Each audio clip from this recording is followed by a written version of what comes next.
I'm Edie Lush, and I'm here in the Hub Pavilion in Davos. Very pleased to be joined by Laurence C. Smith. He is the professor of geography at UCLA, my alma mater, and also he is the author of The World in 2050. So tell me what the world in 2050 is going to look like. What's it going to look like? Well, there are some big trends underway, as you know, and many of them are being discussed here at Davos.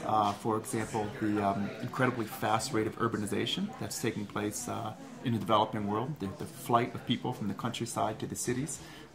Demand for natural resources, especially oil and gas, real pressures with regard to the environment and climate change. All of these, in fact, can often be covered under the grand umbrella of four global forces, namely population demographics, natural resources, climate change, and economic globalization. So where are we all going to be living in 2050? Where are the countries that are going to benefit from this? Well, according to the UN Population Division model, which is really one of the best ones out there, most of the fast growth will be in places that we think about, Africa, India, and so on.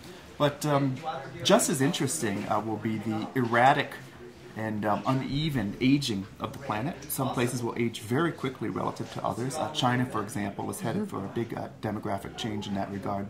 And another big surprise, which may be less familiar to most people, is that the northern countries, or NORCs as I call them, actually, with the sole exception of Russia, will have either stable or briskly growing populations out to 2050.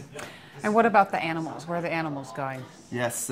This is one of the real surprises of climate change research. Over the last 40 years, the world's mobile plants and animal species have been moving north to higher latitudes and also up in elevation.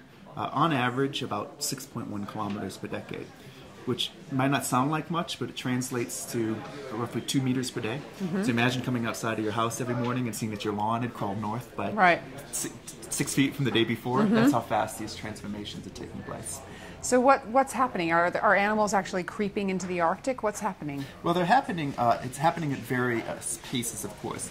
The 2 meters a day is just an average. Some species are moving very quickly, like fishes and plankton, for example, have moved north by 600 to 700 kilometers in some places. Others, trees and so forth, they can't move that fast. But we're also seeing some very unusual phenomena happening.